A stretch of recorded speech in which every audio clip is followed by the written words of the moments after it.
Now then, people, welcome back to the Just Joe football show. That's the latest intro. There is still another one en route, which should include some photos and stuff, but that's just so we can mix it up throughout the season. So there will be another one dropping as well. I hope you like the funky theme tune. I hope that was good. I saw Andrea, shoulders were going at one point. I'll tell you a funny comment on the back of it, actually. Someone went, I've been watching this channel from the start and you've gone the Premier League and now I have to wait a full minute before. And I went, you clearly haven't been watching from the start. I've only not had it for about 2 weeks. So where have you been? How can you forget the scream? Yeah, exactly. We've always had them, haven't we? So there you go. Listen, folks, are here for scouting report times too. The last time we did one of these, like a couple of days later, we were linked to Noah Siddiqui, so we're hoping for something similar after today's video. Before we get into scouting report, though, we are going to talk Yakubiol because it's been made official, finally, for 15 millions, which is what Andrea was saying. So, Andrea, did you like that, Lockie, the millions? Millions. Millions.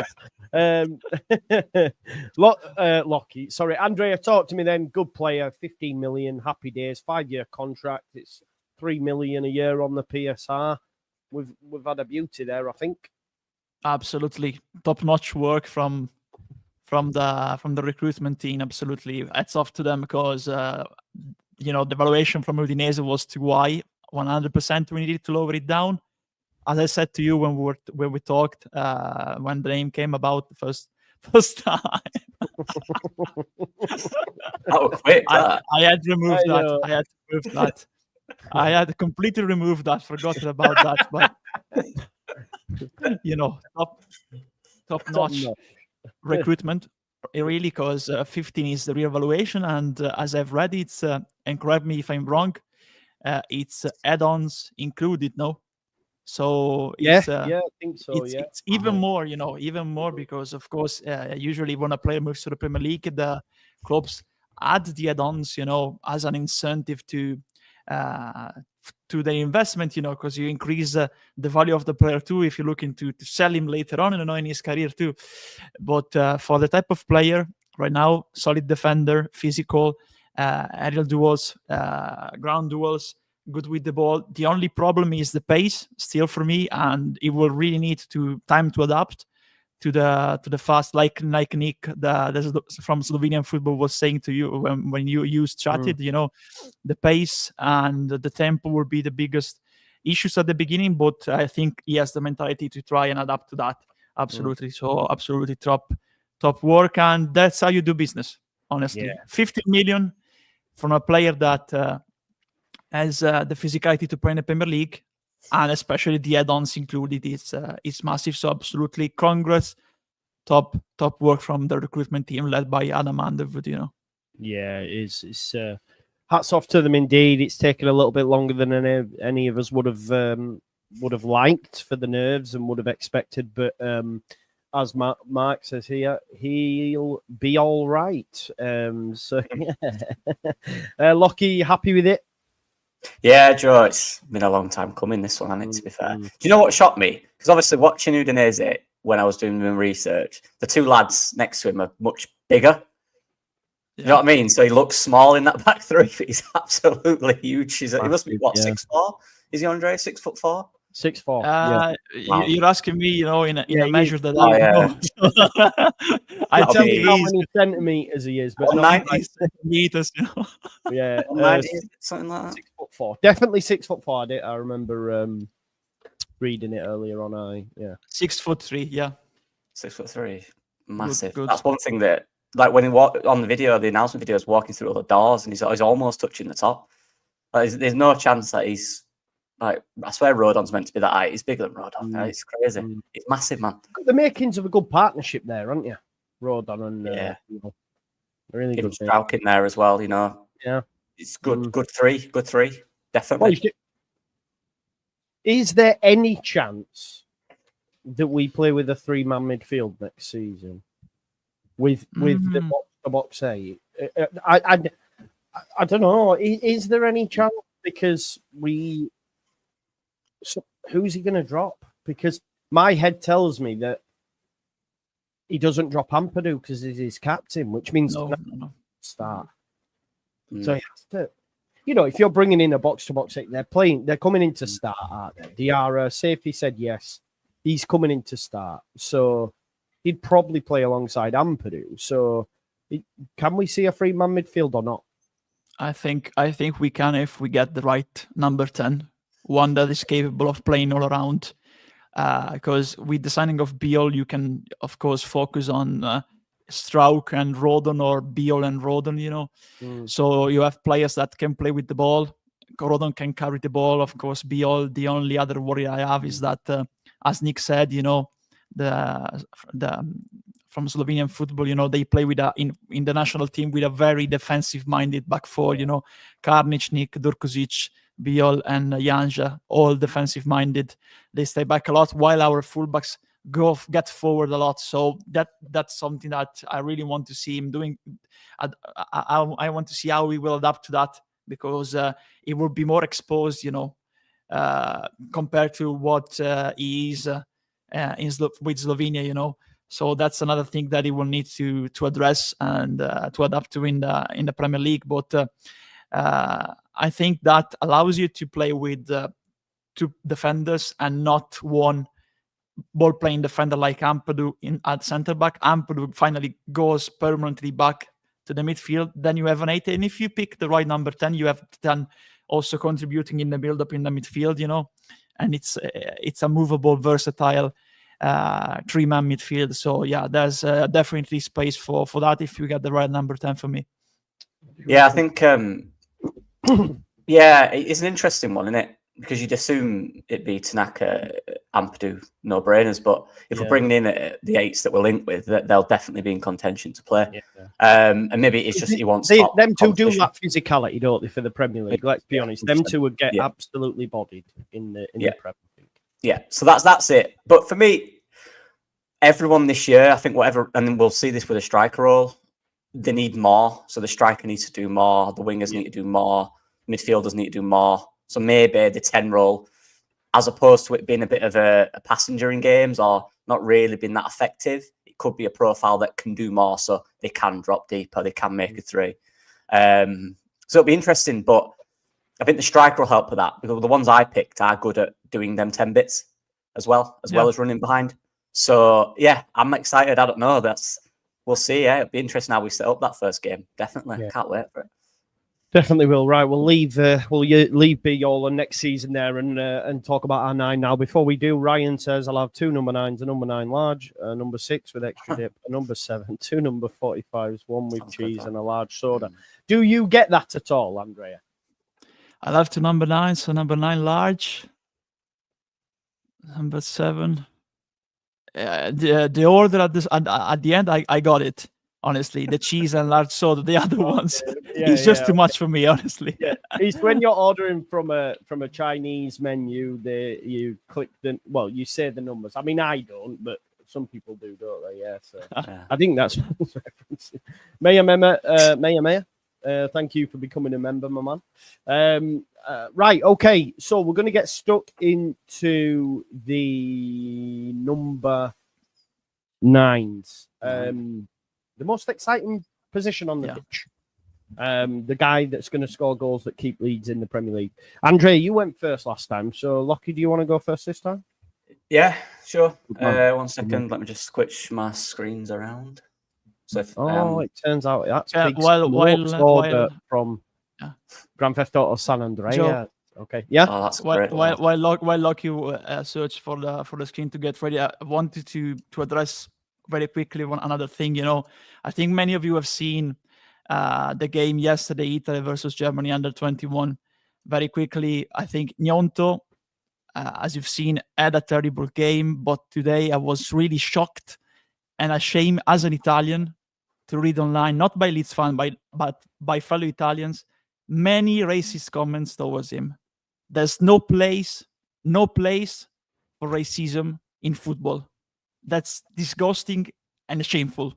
completely shameful. So as a Leeds fan, an Italian too, I stand completely by Willignonto, not racism, because I was really shocked to see all the hate that he received, not related to his on-pitch performance, but for the color of his skin. It was terrible. So I just wanted to quickly say that. It was not towards Leeds fans, of course, but towards other Italians that tweeted horrible things towards him. So I wanted to say that.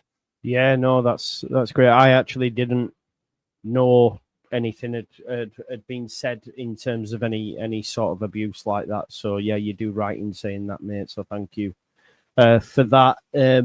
Right, okay. So shall we get Andrea Lockie in straight away? Yeah. Yeah, let's go. A lot of love for Andrea. Yeah, great words. As well, yeah. There. Great words, mate. Great words. Right, here we go then, Lockie. First up. Yeah, the first one, the late comer. Because me and Andrea both wanted to say player, which you'll see later on, who is a top player as well.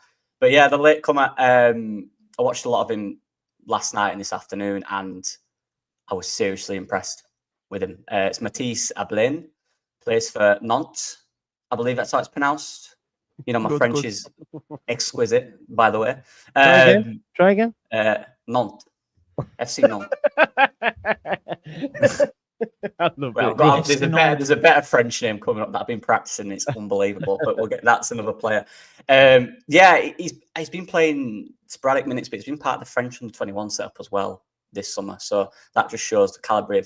Now it says height 5'9" there. That is a lie. He's bigger than that. I'm convinced he's around 5'11", 6 foot. I'm convinced. I was going to say I'm 5'8", bro. So is he bigger? Is he much bigger? He's a big guy. I was shocked. Yeah. Like I saw the thing on. No, he's bigger than that. He's bigger than that. But that's transfer marked, and they're not always 100% accurate, especially for younger players. But yeah, right-footed striker, and obviously scored 9 goals, got 2 assists this season, 34 games. So not a great side. And I'll show you now. This is predominantly clips in this one. Some of the others are slightly different. But it was seriously impressive. Very, very good player. Very all-round and massive ceiling. Very high ceiling. So yeah, let's go. So the first part I want to speak about, it's about outlet for me. That's what these strikers are there for. Whether that's goals, but there's more to that, right? We know that in the Prem. We're going to need them to be an outlet in many ways. And that's what impressed me about all the guys I picked. The first one was wide running, mainly in transition. Now, the reason I chose this game against Lille, because that's Diakate there, centre-back, who's very highly rated in Europe.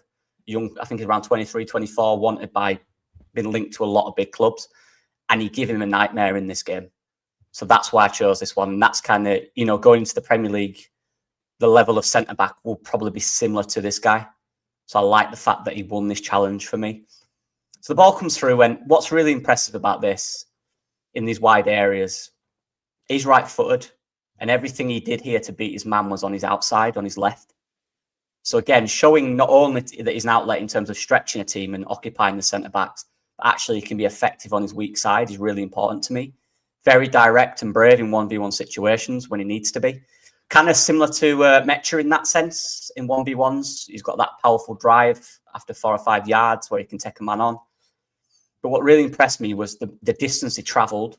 So from here to beating his man. But not only that, the end of it, with his left, by the way, finding a guy in the box, really impressed me. So to come off the weak side, almost the full length of the pitch, to then find a cross, the guy missed. But it's really impressive to me against a good defender. So that's one thing that stood out straight away. And then going into back to goal, so we've done going towards goal. Back to goal is something that, and as you can see there, look, this guy's next to him is about, Diakate is about 6'2", I think, and he's similar height to him. So I'm convinced he's bigger than 5'9". You can see there, he looks bigger than 5'9" there. But back to goal was really impressive. And as I'll show here, the ball's here, ball's in the air, comes into him.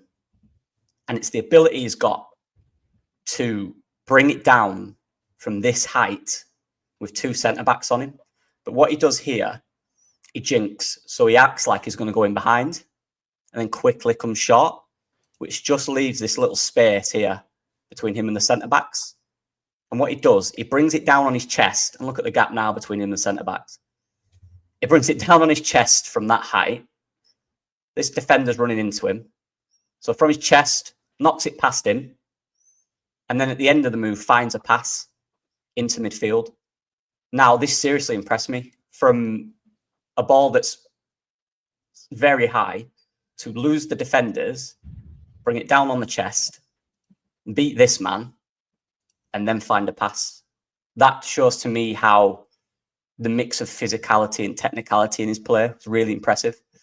You know, to not just be there, a presence, but actually a difficult situation to control the ball, beat your man, and find a pass at the end of it. That is what we'll need next year. Same situation here. Look how high the ball is here. Seriously high. And again, that's Diakate with him. Not only does he win the ball, but he out-jumps him from that height, heads the ball to this guy out wide. He's still recovering there, as you see. That one hurt. But yeah, beating Diakate in the air this time from a high ball, very impressive. Just from a high ball in the air, just bring it down and actually create an attack for his team. Seriously impressive. And again, another long ball, back to goal again, number 3. So a long ball from Zeze here, who's a decent young centre-back. Long ball into him. That's the route of the ball. There he is with Diakate, just battling again. Really strong the whole time. His first touch was a flick to his midfielder. From this high position, his first touch to not only hold the defender off, to flick the ball into his midfielder and then run off the defender into there. And again, this is a good defender in Diakate, linked to some Premier League teams as well. It's just so impressive how he can bring a ball down from such heights, you know, while holding his defender off. For someone that is apparently 5'9", which isn't true, he's seriously impressive. And then the technique at the end of it to find a pass. You know, as you guys have been saying, like, we need a strike. We don't have a striker that can do that, do we? You know, in that position, we're losing that header and we've got to win the second ball. He brings it down with his first touch and finds a pass. Really impressive. And now we go for wide running again. So again, we've done back to goal. Now we'll go back into wide running. They just won the ball back here. What I like about him here is that second movement, change of pace. So he's asking for it for feet. Doesn't happen. So he makes that run. He stretches the play. Both centre-backs go with him. And this is Alexandro as well, another good centre-back who's linked with big teams. Now what happens is he doesn't get it, but it's the running and it's the effort. He actually wins in the throw-in. They have to clear it. All from a situation where they win the ball back. Just one quick movement in behind to win his team a throw-in. Just little things that matter. Just keep the ball, maintain possession, willing running. And the fourth one, again, back to goal, finding a pass. This, by the way, is unbelievable. I couldn't believe what I just saw. So he comes off the defender, and that's Sorba Thomas, who you may know from, obviously, Huddersfield. Yeah. What he does here is a joke. Obviously, I can't show the clip. It's ridiculous. So Zeze passes it into him, into this space, again, between the midfield and the defenders. Just that quick little movement to make the space. But he takes one touch here, and the next pass is a ball over the defender, which is Goodmanson, who we've been linked with. It's an it's a ridiculous pass. He's not even facing the way when he kicks the ball. He just knows what's around him. And he goes straight to Sorba Thomas from this area, from facing back to goal, one touch later. Straight into Sorba Thomas. Seriously impressive football. So not only can he display, he can hold the ball up, he can drive with it, but also can show he knows what's around him and he knows how to find a long pass. These are things, again, that we will need for our striker to do. It's about outlet. Most strikers, you can hold the ball up, you can run in behind, 1v1s. This guy can also pass. There's many different ways he can be an outlet. But yeah, just onto some of his stats now. And this is the per 90 stats. And as you can see, successful dribbles per 90. I mean, that's what, 9900%. And again, this is the French league. So this is comparing to the top teams in Europe, top leagues in Europe. So as a striker, that is seriously impressive. Dribble success, 83%, by the way, is a joke. Touches per game, touches in the opposition box, again, 9 per 90. This is what we need. He does lose the ball a lot because he's that risky player. That happens. That's just the way it is. Fouls won, wins fouls. Again, we're talking about outlets here. Shows he can dribble, he can win fouls, he's decent in duels, possessions won in the final third, he can press. Again, he gets assists and chances created as well at the bottom there, very high. And his heat map, which kind of just shows he's not staying in one position. He'll go wherever he needs to, whether that's to feet, in behind. Yeah, seriously impressive. A guy that is young, quite inexperienced, but he's been outstanding this year to the point where he's now part of the under-21s in France. So yeah, that's it for the first one. Just had a look as well online while you were doing that, because there's a lot asking questions. Big up to Dara from Leeds, that Matty dropped in as well from Imagine Not Being Leeds. It says Sunderland have been prominently linked with Abline, with reports suggesting they are amongst the English clubs, including Burnley and Brentford, monitoring the forward. The Black Cats are said to be leading the race for his signature, obviously due to Reggie Lebris. However, Nantes president Vladimir Kita has indicated that it would take a substantial offer, potentially up to 40 million, to secure his transfer. He's always like that, Kita. Yeah, he's always like that. Their president is always like that. But yes, holds an interest. Do you know what it is for me? Like we were saying to Andrea earlier, it's the mix of technical and physical. It just makes him very all round. He's not perfect, as you can see. He can score more goals. I'll be honest, he can be more effective in the box, but his deep movement and the fact is how effective as an outlet is really impressive to me. But yeah, Sunderland getting that be a top signing. Yeah, and we know that Isidore as well, aren't they? They've got. But again, it's a big step up in it from Championship. There's no guarantees. Cool, mate. Great start indeed. People asking why we can't show videos. We're not allowed to due to copyright, folks. I once put a video out, and it was a YouTube short after we played Chelsea when Mateo Joseph scored their goals. How can we forget that game? And I got a copy strike. If you get a copy strike, like if you get another one within 30 days, you can't monetize, and then another one and your channel gets taken down forever. So yeah, you can't mess about with that shit. No. So yeah, that's why we can't show videos.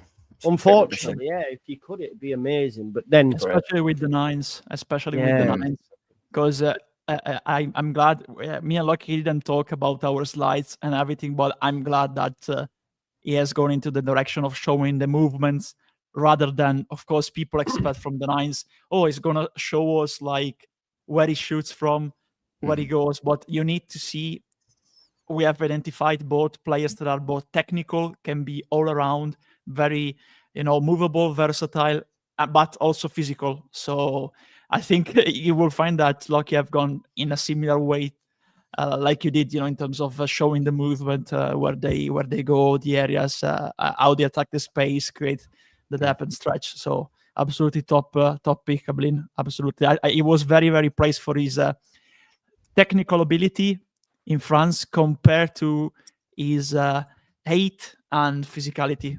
There's not many physical players like him that can play also. That can be also very technical with that body type. Good stuff. Right, cool. Andrea, you're up next, man. Yeah, I'm gonna upload. Tell me, like the other time, if you can see it properly or not. Here it is. Okay. Tell me if you can see it. I can see it, my man. Here we go. Here we go. I have a problem, Lucky. Let's discuss it before I go to my first player. Do we want to discuss our main man because he is the first pick in my presentation? Do we want to skip him and we leave him for last? Yeah, okay. As you can see, done deal. Here we go. This is the extended list, like the other time for the number 9s. I've gone similar to Lucky for players that are physical, but also very good in technical ability and also have pace, can move all around. Mainly, there's also some big guys that are more physical, more in the box players, but also some younger guys that are more like players for the future, not the main choice, of course. So as you can see, many players from the Bundesliga, I think, even players who are older, like Dux and Kliendienst. Younger players like Machino, Pieringer, Thiago Tomas, Lojek. I think Lojek can be a very good profile in this, because he used to play as a second striker or number 10 too. So before earlier we were talking us three, about the need of a 9 that can also do some stuff in the 10. Not playing as a 10, of course, but do like the link up, the build up, contribute, move all around, without giving any reference, with his movements to the defenders, and Lojek is that kind of profile, So these are the first ones, also some younger players like Aslani and Mokva. In this one, of course, you can go back to this. We don't want to keep you here with the list all night long, some more established one like Undav and Vind. I'm not mentioning this one for specific reasons, So in page number 2, we have also like, this one will be very difficult, I know that. But I think with Las Palmas, it will go certainly to like another La Liga club or a Premier League club, but I think it will go higher than us. But I still put him in the list because I made this some weeks ago and updated it. But so I had to keep him in. Same for this one, Gonzalo Garcia. Now I think he's not viable anymore because he's doing very well in the Club World Cup. So no possibilities for a loan. If they manage to do that, maybe it's off to them. But right now, no space for a loan. I think Taremi. I think he wants out of Inter, another good experience profile. Other good younger ones like Hugo Duro, Uche, linked with us, of course, Nikola Kurtovic, Roberto Fernandez, Boulaye Diallo. You see a mix between experienced players and more younger players who can really make the next step up, like Pellegrino or Fila. This kind of player, Duvicas, Pio Esposito, now at Inter in the Club World Cup, Then there's the third ones. In France, Emega, I had him in the list, but he's probably going to Chelsea now because of the link in Strasbourg and good player him. Yeah, very good, very very technical, very similar to, of course, shorter and slimmer than Abline, but very similar, I think, in certain traits. Of course, Abline is here. Another good one. You already seen him in some of the videos of Loki, Lucas Stassin from Saint Etienne. Then some more unknown ones like Clayton from Rio Ave.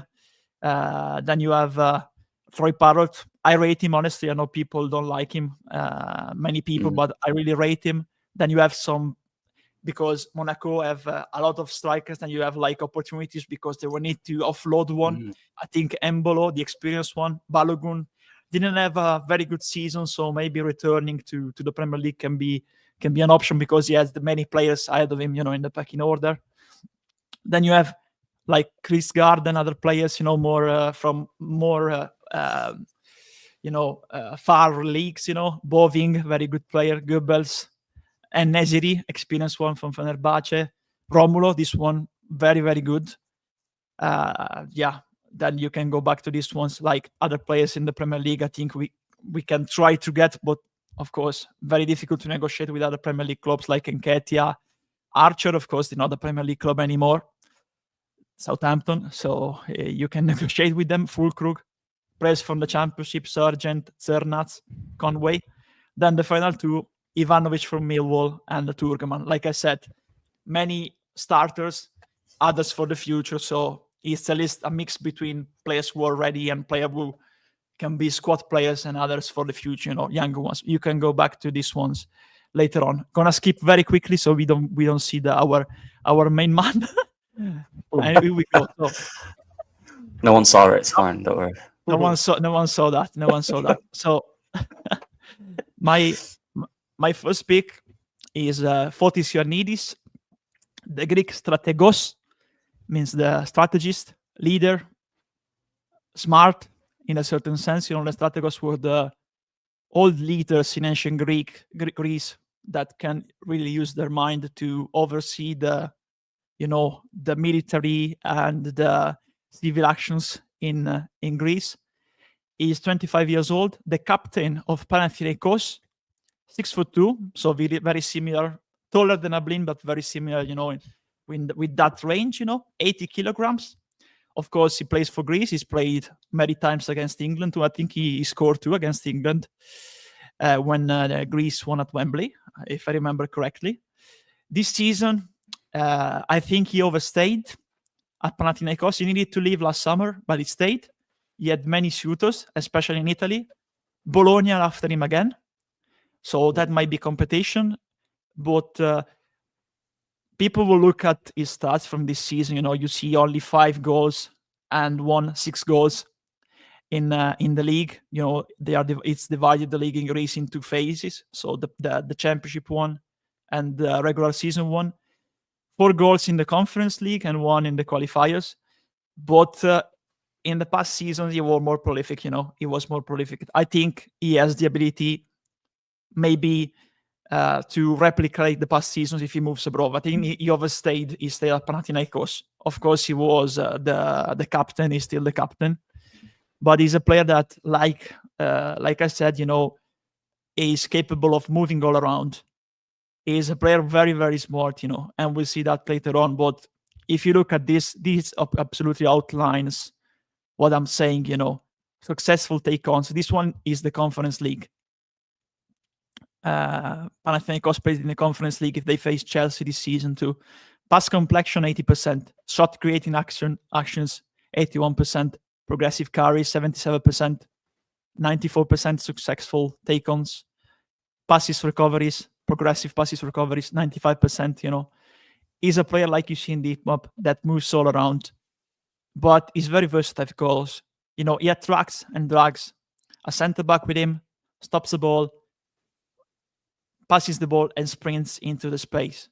And he moves all around in the final third. He occupies the defenders consistently with his movement. He's never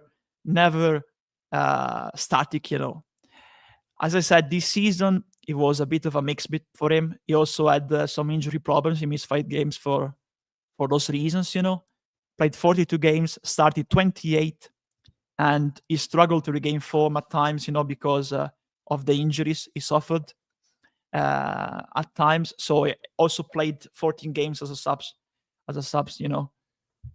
So these are the situation I outlined. I tried to look for games in the Conference League and against some of the Greek giants, Olympiacos, PAOK, Aris, maybe those kind of, or AEK, or these kind of clubs, Like I said, first one top left, The ball is here.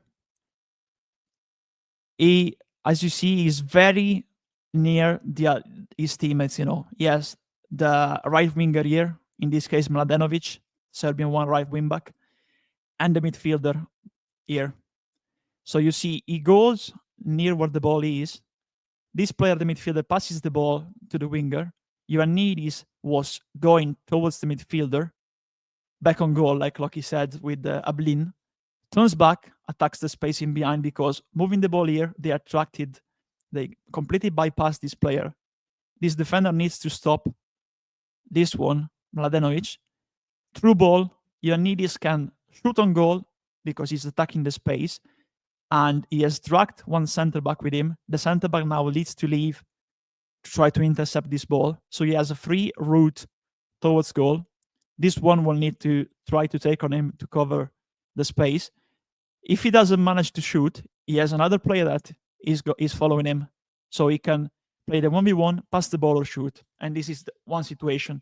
Again here, complete forwardless, I defined him, because he's never static. He always moves from left to right, left to right. Here he was engaging with the number 14 from Olympiacos. He creates the distance, goes in the final third. He will receive the pass. If he stops the ball, he has 1, 2, 3, or he can, face the goal and try to get a shot. Otherwise, this player will try to attack on the left. This one can make the center run in. If the two of them are not free, he can shoot. So again, here, with this movement, he creates multiple opportunities for his teammates. Here again, he made a run, bottom left, against Fiorentina in the Conference League. He made a run because he went wide to attract the center-back with him, in this case, Luca Ranieri. Plays the 1v1. Ranieri tried to cover for him. He thinks Ioannidis is going to shoot, but actually Ioannidis turns to his left foot. Ranieri goes down. Now, he's going to his left foot. He can shoot towards De Gea or pass the ball to his teammate. I think this is one is Mancini from Panathinaikos. So again, with the movement, one wide, and this other one, technical ability in the 1v1, he creates an advantage. He can shoot or pass the ball because it's 2 versus 1 again. Fourth slide, bottom right, against Asteras Tripolis in the Greek league. Again, he goes wide. The through ball is going towards him. He got the ball. He has the 1v1 against this one. Who's going to take him, this one or this one? If this one switches, he has the opportunity to play with 1v1, but playing the 1v1, he has freed with his move round, attracting this player wide, the number 7 for Asteras. He has attracted him wide, 1v1 situation, 2 players from Panathinaikos. So 1v1, if he fails to win the 1v1, he can pass the ball and one of his teammates is through on goal, you know. The other situations, again, goes wide, 1v1 against this player. He can progress. He does, actually. This is the progression of this first slide, you know. He progresses. He had multiple opportunities, you know, because Unai could progress and overlap. Other players could have made runs to use this advantage, you know, because it's 2 versus 2, but this one is kind of outpace this one. He actually goes on a solo run, goes inside the area, and in the 1v1, he finds the space to shoot on goal towards the goal of PAOK Thessaloniki. Another situation I've often seen him doing, you know, in Greece is I go towards the ball, then I sprint back, challenging in the 1v1 with pace the center back.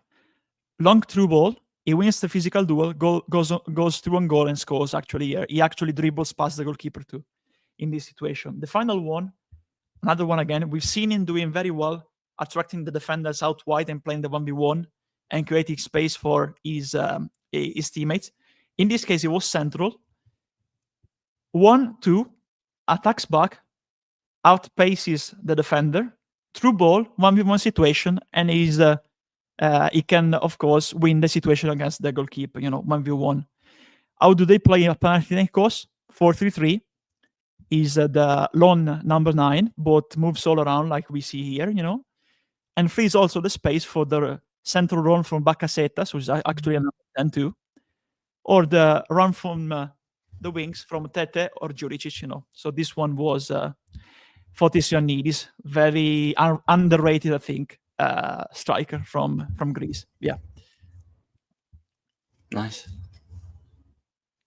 Sorry if it took too long to do. Oh, don't worry about it, man. It is what it is, brother. It is what it is. I've been having a look as well, right? And he has been linked to so many players. Sporting want him. It sounds like Panathinaikos are just pricing everybody out of a deal. Bologna, they want more money. Ipswich actually submitted 2 bids last season and were rejected. Palace, Leicester, Southampton, Fiorentina. There's been loads of clubs interested, but it sounds like Panathinaikos are wanting crazy money for him, to be fair. So it might be a difficult one to do. I think 20 man could do, honestly. 20 or 20, 25, I think he will do, because he didn't have a top season, you know. So I was reading in Italy that Bologna might submit a 21, 22 million euros offer to Panathinaikos. I think they want, according to this anyway, again, it's just grok, but they're saying they want about 30 million. But yeah, it said Ipswich bid, they submitted two bids, 22.5 and one for 25, both rejected by Panathinaikos. That's euros, by the way. And apparently he was not enthusiastic about joining Ipswich, which again we might struggle with, might we? Yeah. Because we're a newly promoted side as well. So yeah, not Leeds, mate. Never. Yeah. True that. Right, next one then, Lockie. Yeah. Let me just make that big. 1 minute. I just need to check where the end slide is so I don't click onto the next player. Right, it's all right. Let's go. Ready? Yes, sir. Good man. Yeah, the next one. Franjo Ivanovic for Union Saint-Gilloise. Is that good, Andrea? I think it's Union Saint-Gilloise. But Julaz. you pronounce the Croatian, you nailed the Croatian one. Franjo Ivanovic absolutely nailed it. That's one. There we go. My friend, You know what though? These must have a boss team in Belgium, by the way. They must. Yeah. Very good to watch, mate. Honestly, obviously with Siddiqui, this guy's a few others as well that are very good there. But yeah, done incredible things, and this is part of it. Big players that are part of an impressive side. I think that's something we need to look for. To be fair, players that are confident, are proven that they can be a massive help for teams, and obviously he's 21 years old, young guy, but he plays beyond his years. He's only been in Belgium for 1 year as well. I think he came from Croatia, right, Andre? It was Croatia, right? Yeah. Where he played before that, yeah. Now, what's so interesting about this guy, and one thing I'll talk about, he's right-footed, but he's so comfortable at driving at high speeds and finishing on both. It's one thing that really impressed me. But in the league last year, obviously, they did the two parts of it. There's the playoffs in the league. 11 goals, 6 assists. Then the playoffs, 10 games, 5 goals, 1 assist. And all in all the games, 56 games he played last season, which is a lot, which shows, again, longevity. 24 goals, 9 assists. So we're talking, 1 goal involvement per, every 2 games. It's very good. It's very good numbers. And a player who obviously is in here, so I seriously like him. It's really impressive. And I'll show you why. There's not as many clips in this one, just a few instances. And again, similar themes, because this is what we need for me. Back to goal play, finding space. So this here is where he came from. The ball came in. I think it was actually from Siddiqui. Showed good little combinations these two did in the game, to be fair. Very technical players. But he came from deep. Now, what is different between this guy and the other names in this list?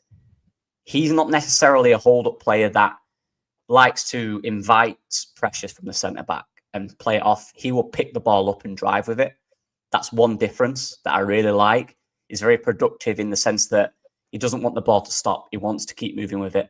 And again, he's a right-foot player, but this is all inside when he gets the ball from this. So this is where the pass came from. Apologies, it wants Siddiqui. The pass came from here. Again, this looks familiar. How many times has Rodon been in this situation where we're looking for that striker? Now, in the Premier League, you're going to need a striker that's willing to want that. And this guy is. So he gets the ball in here from that position. And his first instance, look, he could play it back. He could hold it up, play a little pass. He wants to progress. He wants to go forward. So he drives into the midfield and he finds a pass with his weaker side out to the fullback. Now, it looks simple, but again, he could have easily passed it here. We've seen that. He could have just laid it off to Siddiqui.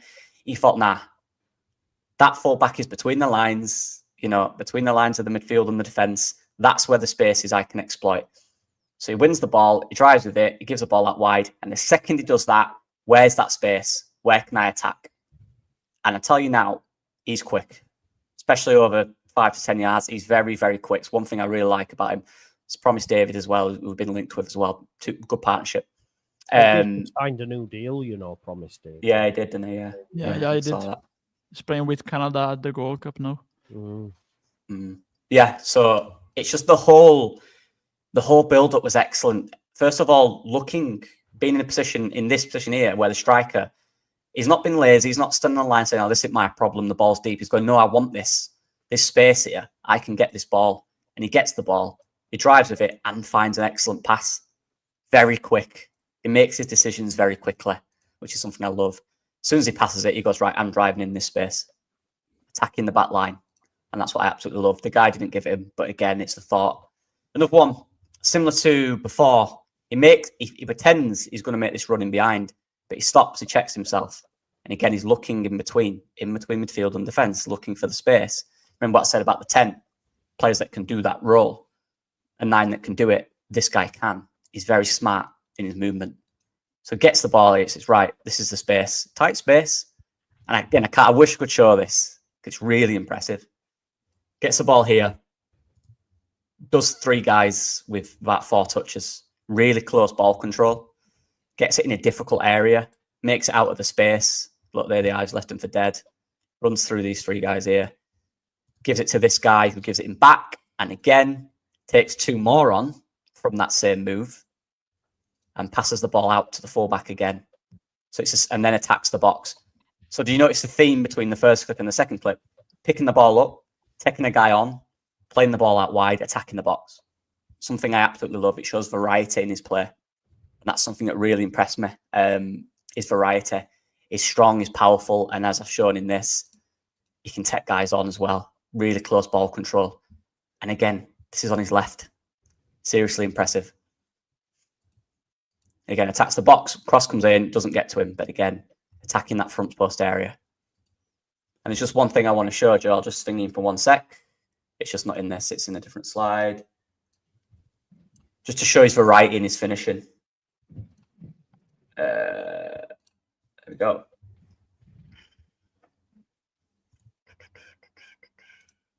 We'll just get the league up. So as I said, just take a notice here. So that when I click on each thing, each shot and finish, it says what foot it was, right? Mm-hmm. Now, again, I hadn't seen this, but apparently he scored from back here, which is insane with his right foot. So there's one. But what I like about his goals, as you can see, they're all central, but they're not all very close. So this shows, like I just showed in the clips, how effective he is around the box, not just in the 6-yard box. But this is what I love. So look at this here. So this one, left foot, goal, header, right foot, right foot, right foot, right, left, right, left, left. You see what I'm saying? There's a variety. He's comfortable on both feet. And for someone at 21, I think that's seriously impressive. Again, another left foot, right foot. So this is something that was seriously impressive to me. His balancing, not only how he drives with it, how he makes decisions, but it makes him less one-dimensional because you don't know where he's going to go, what he can do. And a seriously all-round striker for me. Look, he is young. He is playing in Belgium. We have to consider that. Yeah. But you look at him and he just looks like a player who can play in the Premier League for me. Yeah. So, yeah. And I think I think he will take the starting spot this season for Croatia ahead of Kramaric and Budimir. Nice. It's about time. I know you like him as well, Andre, right? You've been he's very good. He's very good because with that 8, to be that fast, yeah, he's very, very lethal too, especially when he gets the through ball, straight through ball, boom, shoots. That's what I like a lot, especially in the Premier League. It's that aggressive runners. I think that's what we have. We have a lot of, I like, Pirro brings a lot to it, but he's not got that aggressive side of his game, whether that's in duels, whether he just goes, right, I'm going to pick this ball up and I'm going to drive at players and go 1v1. I'm going to drive into that space behind. He's not got that. This guy does. He's seriously impressive. And maybe I just got a good game where I watched, but from what I've seen, I think I mentioned him in January. I don't know if he was on this or on mine, but I mentioned him then. And the second half of the season has just been phenomenal. He looks ready to me. He really does. Especially with you show the stats, there were like 4 games that he played before moving to Union Saint-Gilloise in Croatia with Rijeka. 4 goals, 3 games. Then he moved to a new league, started, didn't stop scoring, after he moved to a new league, Yeah, seriously good player. I didn't actually know that Union Saint-Gilloise are actually owned by Tony Bloom. So yeah, they had me Roma too. Yeah. Okay. So yeah. He's a great owner, isn't he? That guy. So there's been a lot of interest in him as well, as you would expect. Used to need a job in scouting for sure. Needs to happen. But yeah, that's another one on the list. Andrea, back to you, my man. Yep. This one is very ambitious. I think it might be out of reach, but the pull of the Premier League, the fact that Lyon had some spoiler there. Is it Ekatike? No, no, it's not Ekatike, or Jonathan David, who's going to probably sign for Juventus. People wanted him at Leeds, apparently. Isak? Sorry.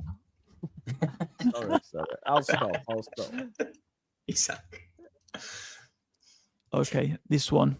Very ambitious, lads, I know. But this will need big money. He moved for 20 million to Lyon last season. You can see that, right? Yeah. Even I actually know one. I know one. Hey. Yes. He's the Georgian Joe Wayneman. Yeah. He had a very good Euros, though. He had a very good Yeah, Euros, exactly. man. Very good. Yeah. He was ace at the Euros. He was ace at the Yeah, Euros. this guy's a good player. Absolutely. He's creative, you know. He can easily play in all the position up front. But as a number 9, he, like the other ones, but this one is, you know, has a different body type. 5'9", so he's smaller than the others. He's also slimmer, 71 kilograms. So it's his biggest trait is not physicality or engaging in the 1v1s, but it's actually moving without the ball. He's very quick. He's very quick to get into the right spaces. You know, he's also very good in the 1v1s, of course, but he's very good in moving without the ball, going wide, going inside. We'll see that in the slides, you know. But one thing that I want to underline is his trajectory, you know. Of course, Georgian, because he has Georgian parents, but grew up in France. He was born in Lyon, so he's playing for his hometown club. He was a product of the academy at Metz, where they produced like Sadio Mane, for example. Then had a loan at Serang in Belgium, went back to Metz into 2022. Had a very good season, I think 24 goals that season. Then the years before the Euros, he was sold to Ajax, played only 9 games there.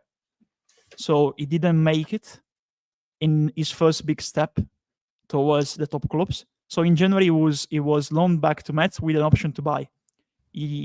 From January to June, absolutely flying in Ligue 1.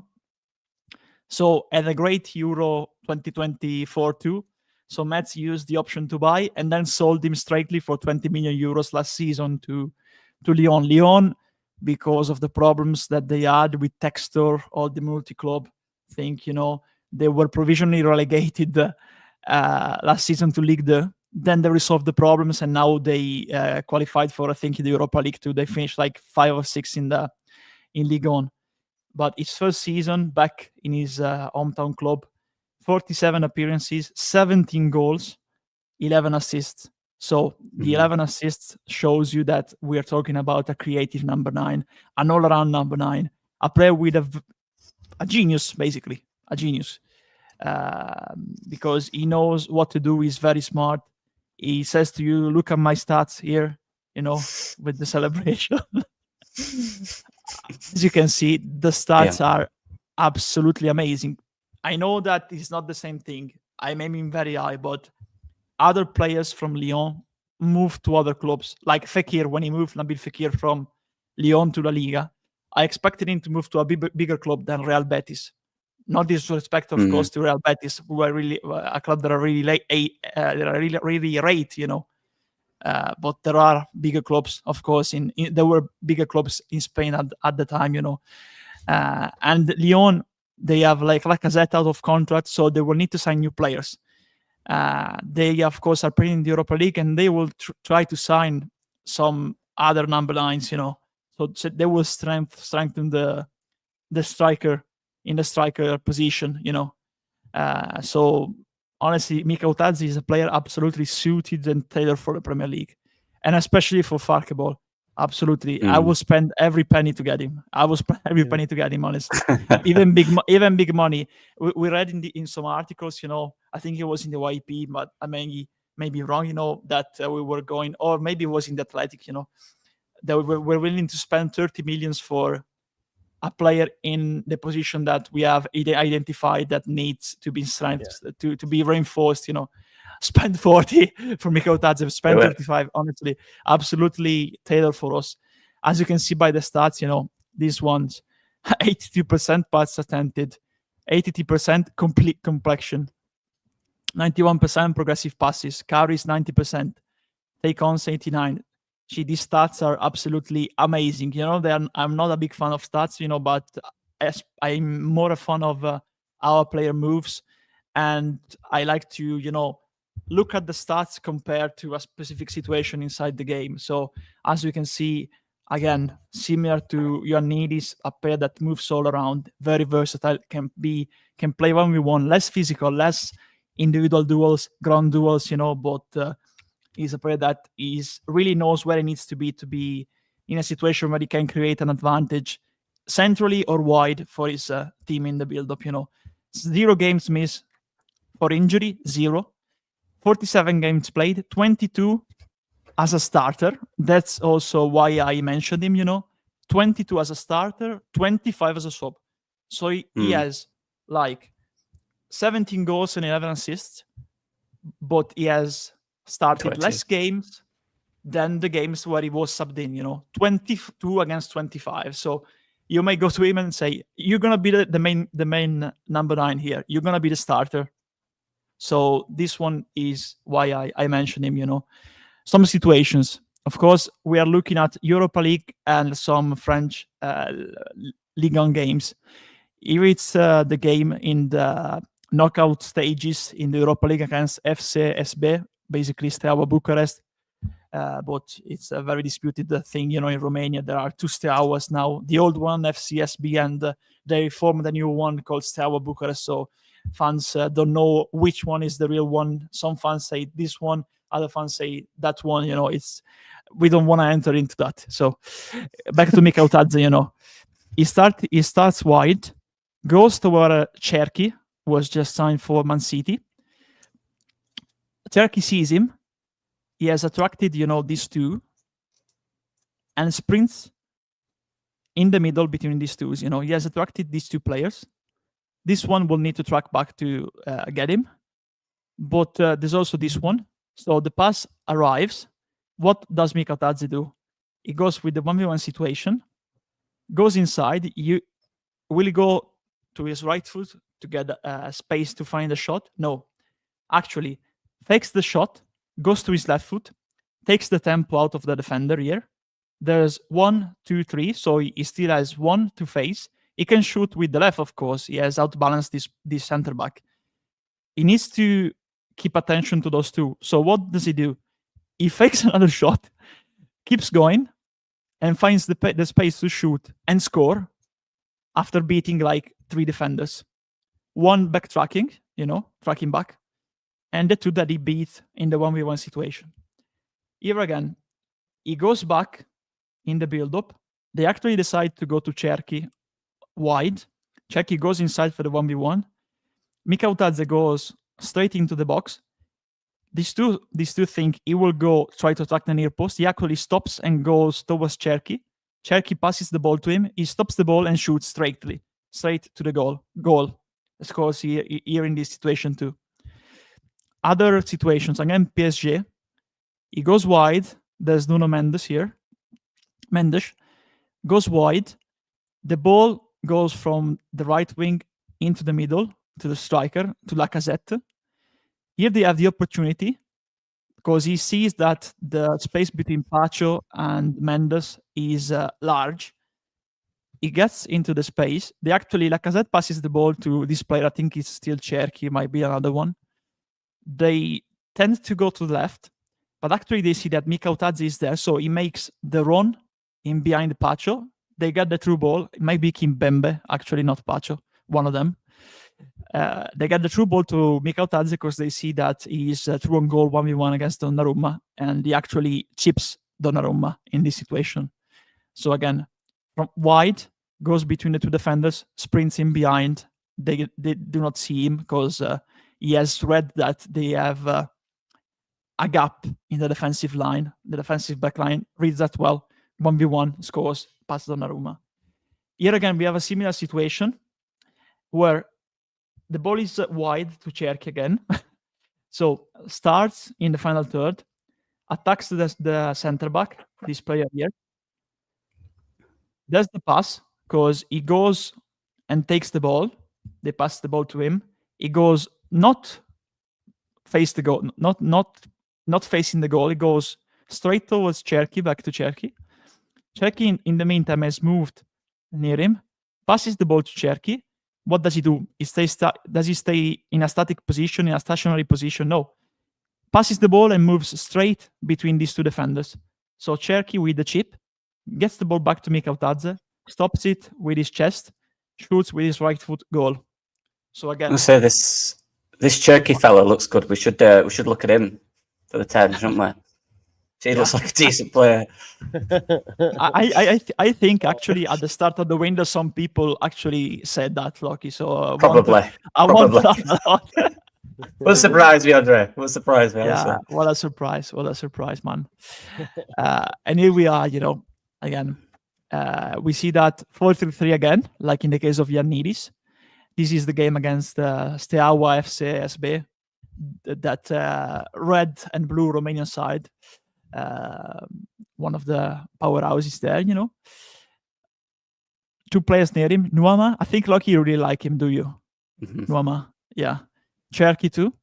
Very good. And as you can see by the movement, Mikautadze moves a lot in the final third and then sprints and attacks, starting with a wide position, but also is very good to as kind of an advanced playmaker in central areas. So again, I really like the fact that he's shorter and less physical than other players, but he has really a great football mind because he reads the game very well when he needs to attack, where he needs to be when his teammates have the ball in the final third, especially Cherky or the midfielders like Veretout, Tessman or Tolisso. Yeah, this was Mikautadze. Yeah, very, very bold and ambitious, I know, but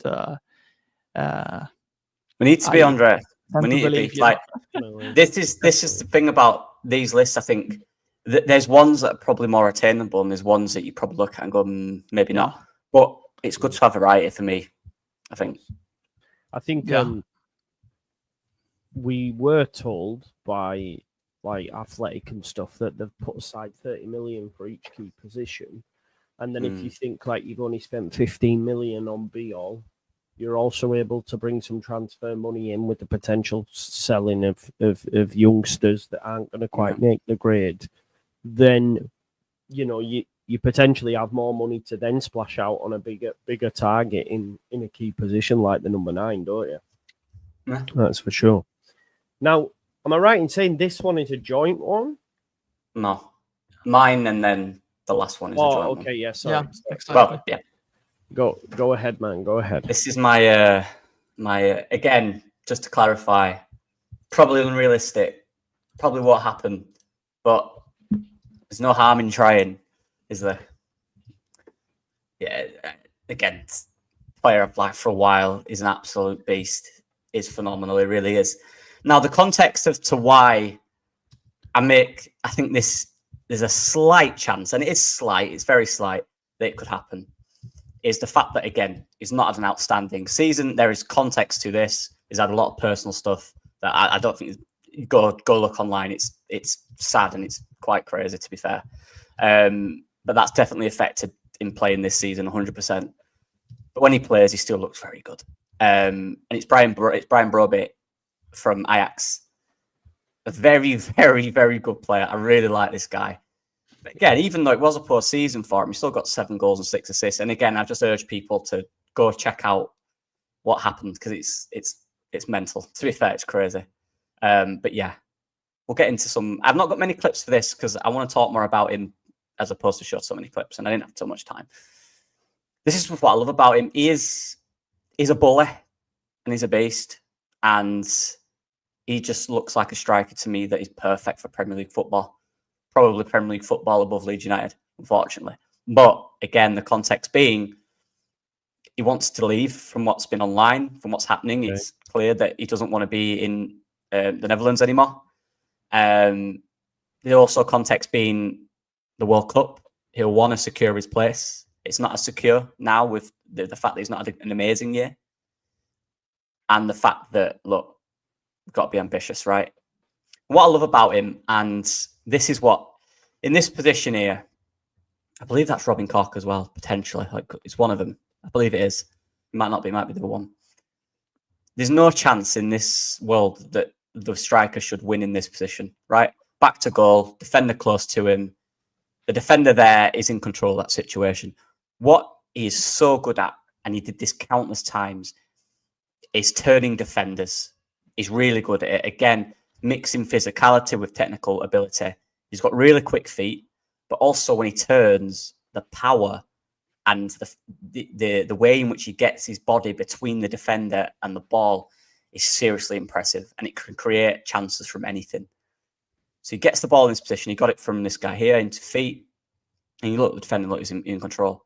One touch later, he's spun the defender, and he's now attacking the goal. and it's seriously impressive.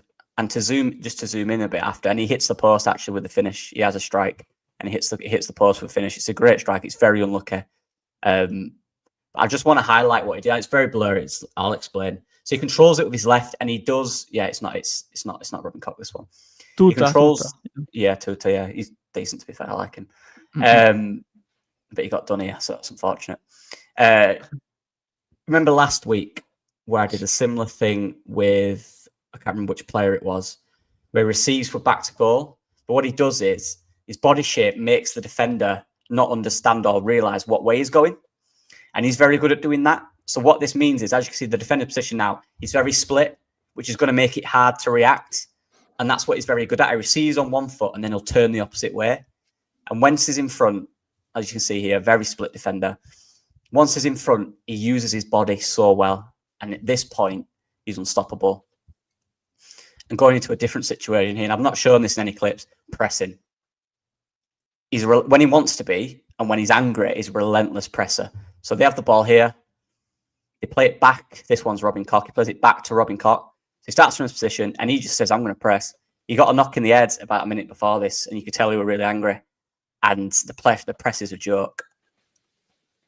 Presses Robin Koch, almost gets the ball, doesn't get it. It goes to the keeper, sprints and sprints and sprints, and he's so close to getting that ball, ridiculously close. He gets a deflection on it, and it nearly goes to him. It hits the bottom of his foot, but he's so unlucky. But the point is, that leads to their guy winning the ball back, and look how high they are. So from a promising position in possession here from them, one man's work rate and one man's desire to win that ball back. And look, they've got numbers over, they've got bodies, they've got people in space. You got Rasmus over there in loads of space. You know, you got Robin Koch on the ball. What could possibly go wrong? But what's really impressive, and his team are not really pressing. He decided, I want this ball back, and it's relentless, and it's powerful, and it's quick, and he nearly does, and he wins the ball for his team. This guy he tries to shoot, and it goes over there. That's why the arrow shows. But my point being, is seriously impressive with that. Now, one thing I do want to clarify, and I've not got so many clips, I don't have time. In terms of all-round striker, he's relentless. Like I said, his ability to dominate areas, dominate defenders, but not only can he control the ball and hold it up, he can turn on it really quick. Whereas other players kind of arc their run round defenders, he will just turn straight into them and use his power and size to beat them. He's good in the air as well. He's scored a few headers. He's a good finisher. And this is last year when he had no problems off the field. This is what he can do. 30 games, 18 goals and 9 assists last season. But in all competitions, 43 games, 22 goals and 11 assists. So 33 and 43 last season. This is what he can do when he's not got any issues, when he's fully focused on football. He's relentless. He's seriously impressive. And look, I don't think it's realistic, but it's slightly more realistic given the fact that he didn't have a great season and the fact that I do believe he wants to leave the Netherlands. I just want to show his heat map. Whereas the other guys are quite interested in going wide, this guy is a 9. He wants to dominate centrally, whether that's deeper or high up. He wants to dominate centrally. And I just want to think in one sec, Joe. Just show his FBRS stats. 1 second. Yeah. Here's FBRS stats. So let's make that slightly bigger. I love that wheel. Yeah, good wheel. It's a good wheel. And again, look, he's not been amazing. He's not had a consistent run this season because of other things, I believe, which people, it's mental, honestly. I don't really want to speak about it. It's quite sad, to be fair. But look, this is what we're looking at. Shot creating actions. One of the best. 92 percentile, top 8%. Again, touches in the penalty box is there. Progressive passes. And this comes from not necessarily these long line-breaking passes. It's the fact that he's so aggressive in high areas that he's always in a position to find a progressive pass, right? Because he's so dominant in what he does. And just very quickly, I just want to scroll down. Does it show it? Where's the option? Oh, it's already here. So again, let's have a look at, I wanted to look at shot and creation here. Shot creating actions, as we've seen, top 8%. And then we've got completed live ball passes that lead to a shot attempt. So passes that lead to a shot, top 12% in Europe. Successful take-ons that lead to a shot, top 13%. Fouls drawn. Now, this sounds like a small thing, but this is very important for Leeds United. We need a guy who can win the ball and win fouls. Goal creating actions. And again, this is off a bad year, by the way. Or not a bad year, but not a great year for him, for what he can do. Goal creating actions, top 12%. And again, shots that lead to another goal taking shot. So again, what he does it high, he does it well. He's aggressive and he's powerful. And if he fancies a relegation scrap in the Premier League, we're here, mate. And I think he'd thrive in that. Yeah. So. There's also another point, Lockie, I think that can play in your favor. You know that he left Ajax once when he moved to RB Leipzig. Yeah. And it didn't go well for him because it was blocked by other players ahead of him.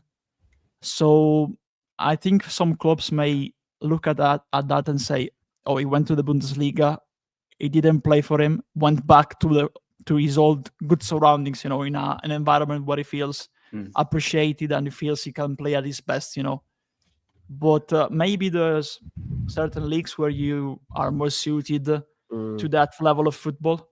Maybe it was too early. I think he was too early because he was very, very young when he moved there. He was one of the most highly rated young players in the Netherlands.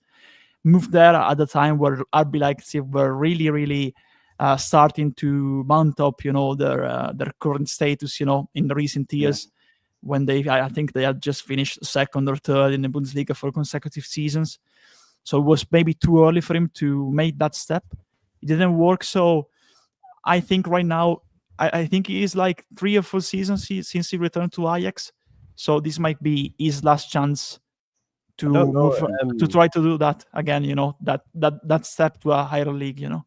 I don't know if you saw this, Andrea, but apparently, according to Broppy, declined a transfer to Como in June, showing no interest in the move, as reported by Demirovic. I think Tottenham tried to inquire about a loan as well, according to Fabrizio Romano in January. But yeah, decided against the mid-season move. So clearly a guy he's been linked to Arsenal, all sorts in the past. Yeah. But yeah, Como tried to get him in June, apparently. Well, this month. That's like obviously good club, obviously, but big money, big money. Yeah. But a team that Como could be interested in, is it too dissimilar in terms of coming to the Premier League? Not really, in my opinion. Obviously, they're higher up in their respective league, but the point being, his stock's dropped a little bit from this season. And he's worked terrible. It's just he's had some problems and he's not managed to get a consistent run of form. Now, I looked here. Last season, the start of last season, he was valued at 40 million. And he's now valued at 22. So this shows maybe, and again, with the World Cup, maybe he just needs to play. And if he comes into Leeds and impresses in the Premier League, maybe that can find that little spark that he needs in his career again, because he is, like Andre said, he came on the scene really young. He's one of them that blew up when he was like 18, 19. Everyone was speaking about him. And it's not tailed off, but it's just slowed down a little bit, which maybe he needs. And for me, just based on some, I think he needs a fresh start. So let's see what happens there. Not sure we're going to get him, but a player that I just think suits the Prem as well, massively. Do you know what, as well, before we go on to the last one, I love this suggestion by Oliver. Moving forward, we shall do this. He said, I think at the end we need a Wayman wild card, which is one suggestion, and see what you two think. I think that's a great shout. So I like it. So not for this one, because obviously I'd try and actually find someone and take a bit of time with it, but we'll do that for the next one. Wayman wild card. It's on, Oliver. I like that suggestion, mate. Right, last one, and trust me, in this group chat, these two have been banging on about this guy for a while, so I'm excited to hear this. Yeah, gonna keep it short so we can share this one with me and Lockie. But I think this is Joe went. Yeah, the problem is Joe. Here he goes again. No, I was just shutting my window. It's getting a bit cold now. Okay. Key for Marjo, that's a great shot. That's what you do. Shay, what's he called? Shay Adams. I've been banging that drum for a while. Wait for you to share, mate, I think. Oh, sorry, yeah. Just come back. Sorry. Here he is. Ermedin Demirovic. Great name as well. The myth, the legend, the new Poyampalo. Oh, I love it. No, he's not in line with Poyampalo, actually. But yeah, Ermedin, Demirovic, me and Loki completely agree on this one. Absolutely player, very underrated. Started from the bottom and made it through the ranks, through the leagues, and we're talking about a player that is a proper finisher, especially inside the box. He's capable of moving all around again, but especially his best trait is attacking in behind. I think attacking in behind is lethal. He's lethal and he's so physical that the duels, the physicality, absolutely can do it all. He's a Premier League striker. If you look at him, and there's also I think we both saw. After we started talking about him, like 4 or 5 days later, Fabrizio tweeted like Demirovic wants to leave Stuttgart because he wants more playing time because they were playing the Champions League this season and they have Undav, Voltemade, and Demirovic. I think there's also another player. I cannot remember the name now, but yeah, there's a lot of choice for Stuttgart up front. What I like, similar to Mikautadze, is the fact that 27 years old, started at the actually youth academy RB Leipzig, then moved to Deportivo Alaves in the Basque Country, went on loan to Sochaux, Almeria, and then St. Gallen in Switzerland. St. Gallen was the first, taste to Teutonic football, Switzerland, Austria, Germany. After that, had some very good loan spells, especially there. Was acquired by Freiburg, did very, very good there. Moved 2 years later to Augsburg. Again, I think he scored in 2023-24, 15 goals, 16 goals. And 15 and 10 assists. Crazy numbers. 15 and 10 assists, exactly. Thanks, Loki. In the Bundesliga, yeah. In the Bundesliga, and this season, he moved to Stuttgart. But we're playing in the Champions League. 17 goals, 6 assists. Absolutely all-around player. We can see the stats here and the heat map. 29 games again. Want to underline this: 29 games as a starter, 20 as a sub. So I think he doesn't want to be subbed on 20 times. He wants to be subbed on lesser times. Can I just say as well, Andre? I know people might think, well, why is he subbing the Bundesliga? Voltemade, the striker at Stuttgart, is one of the best up-and-coming young players probably in the world. He plays for Germany. He's about 6'8", 6'7". He's absolutely massive. So that's why. And he's, again, look, when he plays, he gets numbers, he gets goals. So it's just unfortunate with the young talented player that he's got in front of him, unfortunately. Yeah, absolutely. I agree. And another thing that I think should be underlined is that, that the German sides are managed with the 50+1 rule. So they are public, owned. There can be also minority investors, but the last say of course to the club shareholders, the fans, actually, the socials, basically the members of the club, actually. So I think German clubs, even if they qualify for the Europa League, for European competition, they always need a fresh cash of money if you make the right offer. Players are available. So very quick ones, because I want to leave also the space to Loki.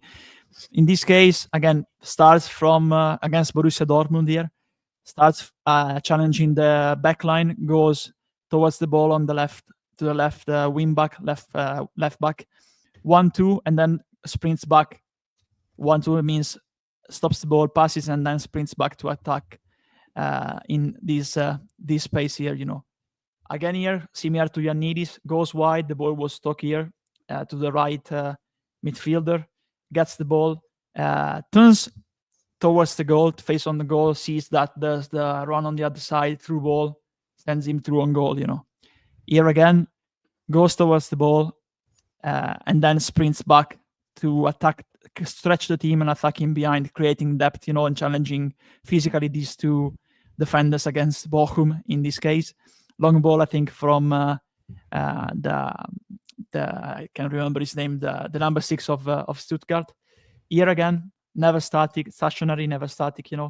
Gets the ball starts here, gets the ball, center him through with a through ball, gets the ball 1v1 situation, can sprint, play the 1v1, or can either pass the ball to the center run here from the midfielder or the other striker, Voltemade, actually, here in this case. So here again, as you can see, a player that moves all around and contributes a lot in the build-up. Here again, ball on the right, he's faking a move to the left, but actually goes ahead, anticipates the centre-backs and scores here. Another thing where he anticipates, so good timing, good reading of the game, good understanding, gets ahead of his marker and outweights, actually, with his 8 too. The other centre-back scores a header here. Again here, fakes a move to the left. The centre-back goes to the left. He goes attacking the near post on the right. Through ball, here scores with a tap-in or a header, I can't remember in this case. Here again, he's attacking the near post. The ball is here to Voltemade. He's attacking the near post. Again, fakes to go all the way. Instead, stops, gets the ball and shoots on goal. And that's another goal, from Demirovic. So again, very, very quick one. Moves all around. This case, they play very similar to Leeds. They have Reader in the number 10. Karazor was the player, actually. Yeah, the defensive midfielder. But as you can see, moves all around, especially freeing the space for the runs of Vakanoman and Furyk. So yeah, this is my piece on Demirovic, and I'm leaving the floor to Loki for the final part of this, and I think also the extended list that he has, Yeah, I'll bring it up in one sec. I just want to show you this, just really quick, just on the shooting grid again. A player that, looking at goals again, and it must be said as well, he played a lot of time early in his Bundesliga career, wider, but also produced numbers from there.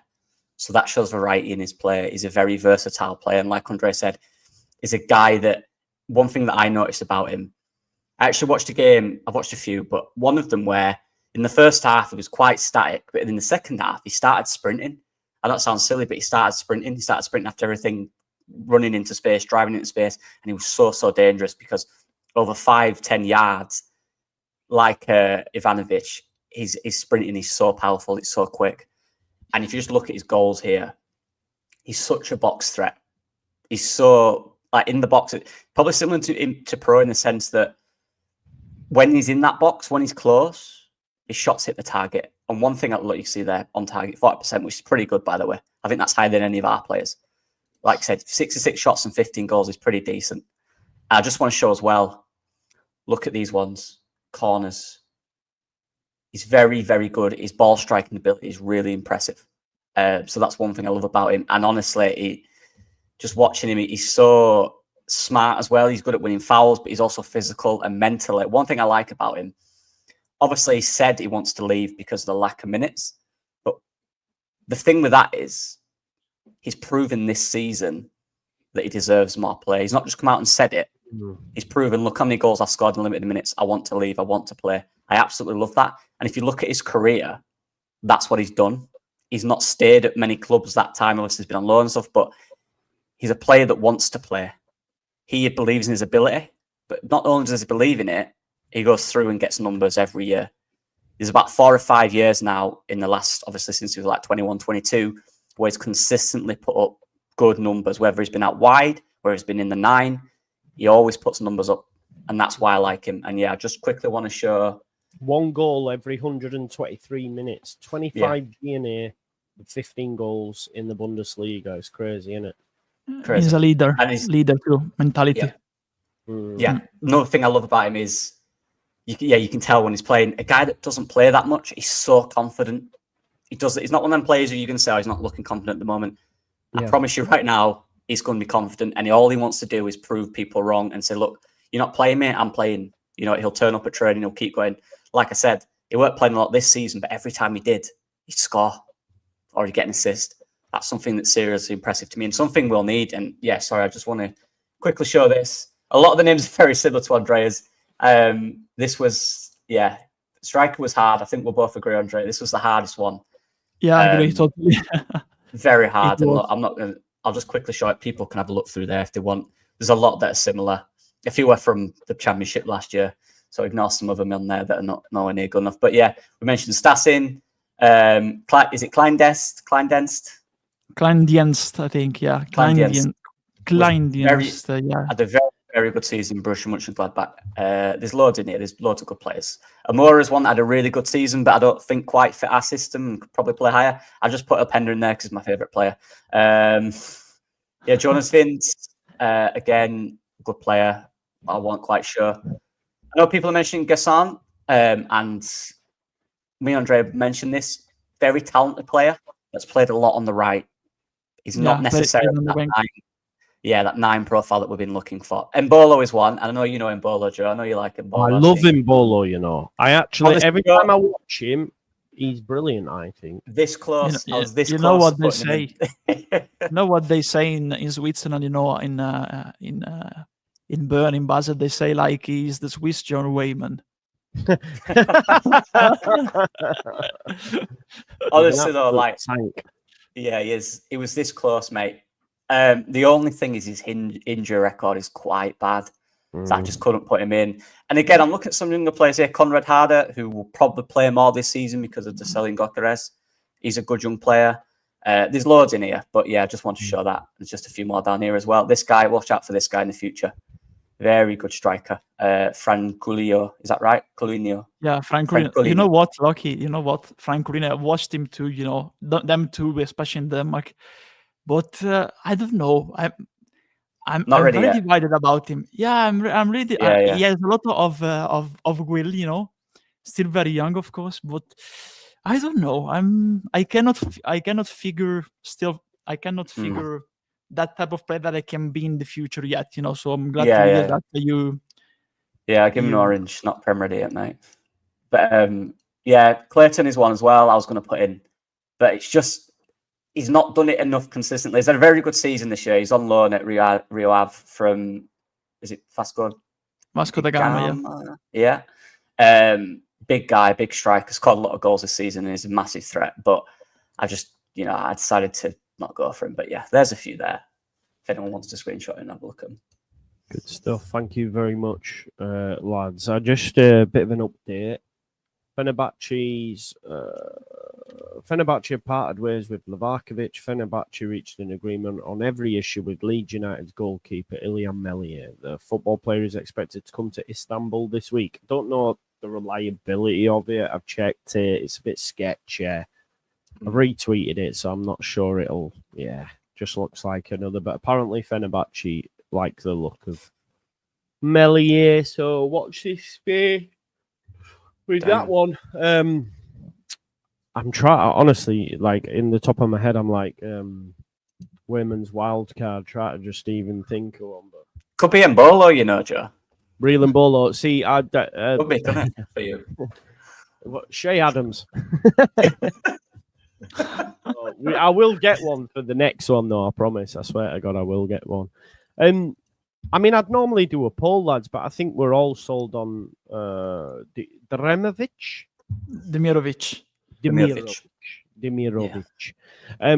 And like you say, he wants to leave. Fabrizio Romano tweeted it out as much to say that he wants to leave because he's not happy with his game time. I've had a look to see if there's any sort of like transfer links right now. Nothing, is it? No, not at all. This is what I look at. Work in silence.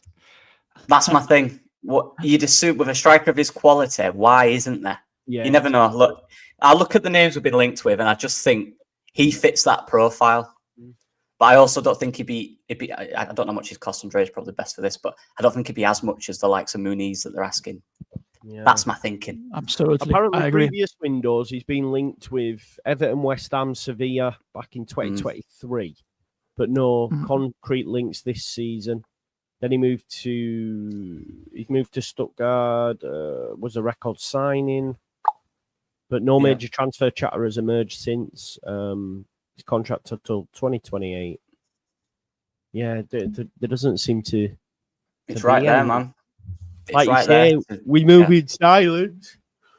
Yeah, the problem is that I read the news, about Krstovic today, about Moretto, on Fabrizio Romano YouTube channel, saying that we have reached an agreement around 25, 26 add-ons included for Krstovic with Lecce, but he's not convinced on the move and he's willing to wait for an Italian top club.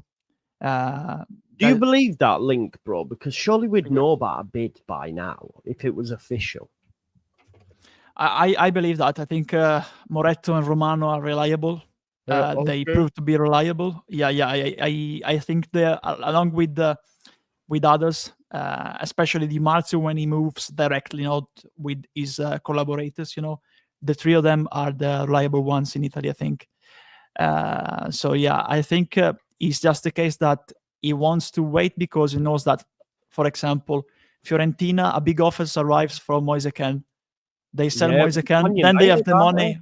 Yeah, exactly. They have the money to get Krstovic because nobody will spend in Italy 25, 26, 27 million euros right now for Krstovic because the positions of starter strikers at the top Italian clubs are occupied, but he can be very useful to a lot of clubs, like for example at Atalanta too. Like if they sell Lukman, they have Scamacca, who's not fit unfortunately because he had two big main injuries. They have Retegui and they got Krstovic, so I think that's why they're waiting, but we cannot afford for him to wait too much, because otherwise we may lose other targets, so he needs to decide quickly. And also for him, because if he waits too much, Leeds moves on. The other Italian clubs, they don't sell, like Fiorentina doesn't sell Ken.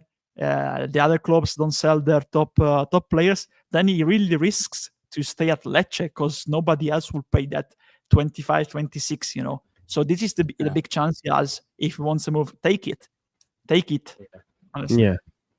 Come to the Premier League and join the Mighty Whites. Oliver says, what do you two guys think of Muniz?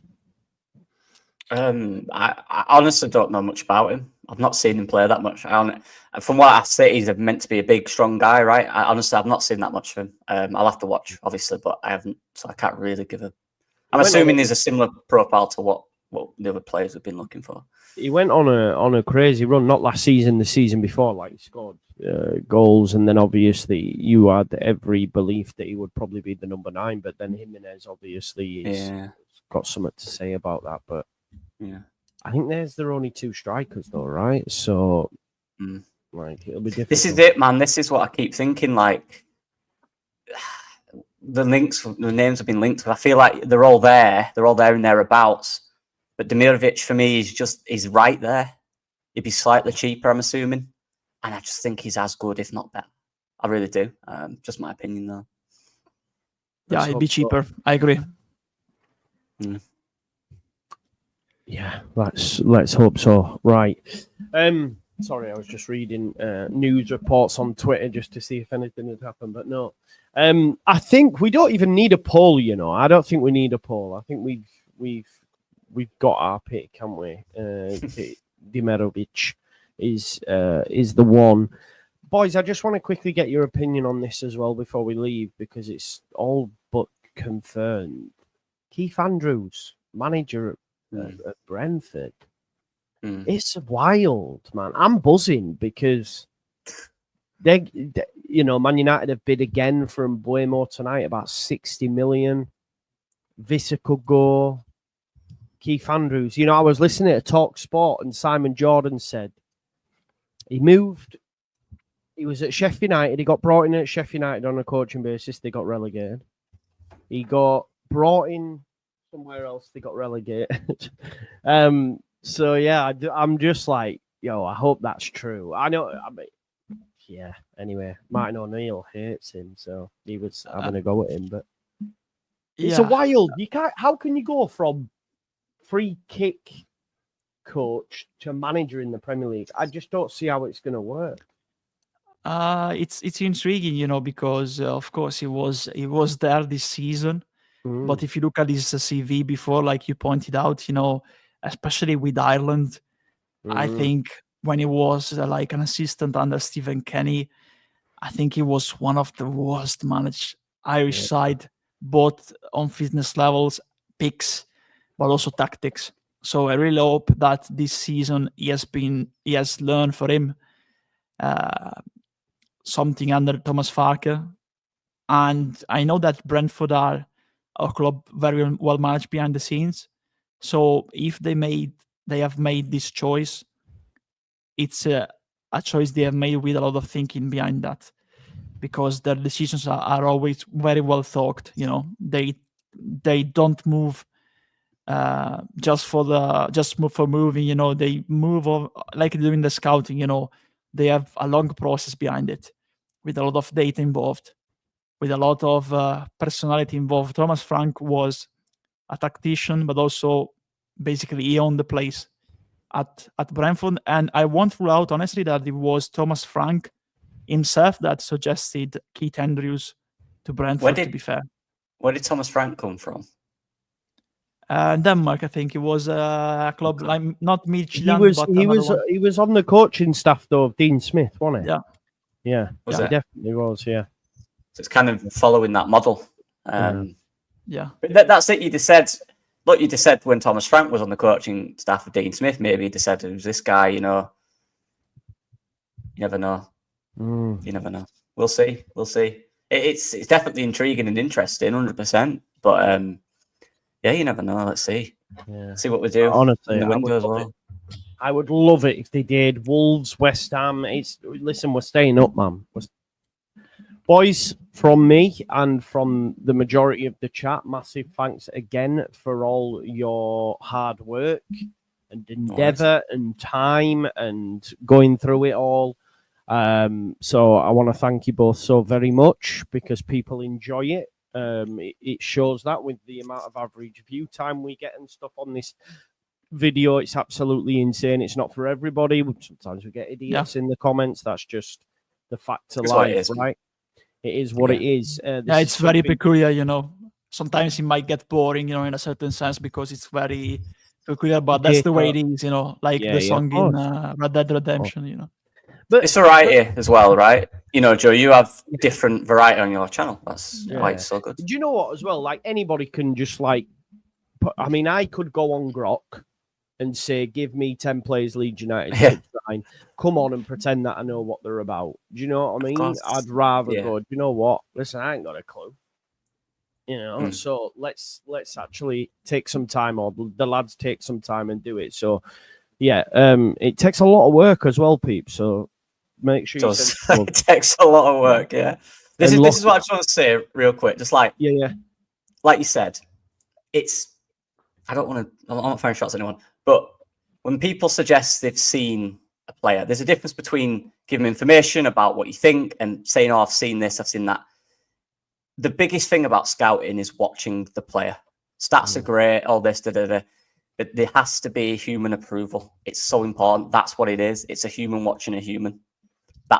It's got to be part of it. You have to watch, you have to do your research. Don't try to take shortcuts with it. You have to watch at least 90 minutes to understand the player. So, yeah, it's a hard process. It's not easy. It does take a long time. People think it's fun. It is fun. You're watching football, but you're not watching it as a fan. You're watching it trying to learn, and particularly one particular player. So it takes a long time. So I appreciate everyone that comments and enjoys it. I really do, because it does take a while. Yeah, no, and listen, Lockie's done a bit more of a deep dive on his own channel on specific number 9s. If someone could put that video in the chat for me as well, if you want some more, scouting, in-depth look at certain positions, then Lockie's your man. There you go. And of course, I need you to follow Andrea on Twitter for everything Italy and Leeds, and just football in general, really, to be fair. He's on the money.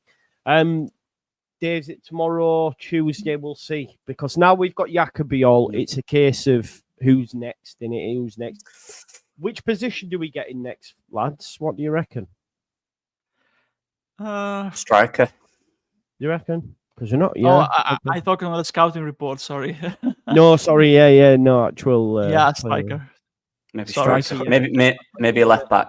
We don't have Yeah. one. Maybe. Yeah, left back. Well, Firpo's not officially gone yet, has he? That's still not not July happened. 1st. Yeah. Shall we do Yeah. left backs next? Yeah. We can. I was really 10. disappointed because I know that we need another one on the right too as a backup to Bogle, or a player that can challenge Bogle for the starting spot.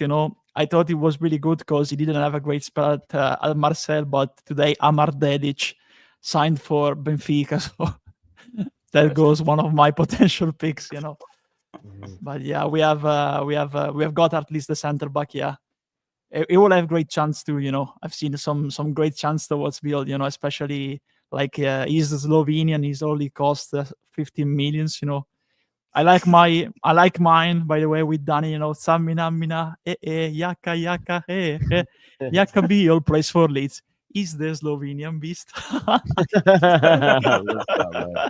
And on that note, let's leave that. But listen, folks, smash a like on the video. Go subscribe to Lockie's his channel is there, and make sure you follow Andrea on Twitter as well. And we shall catch you when these have some time to do it. I'll be back tomorrow, and we'll see you in a bit, folks. Bye bye now.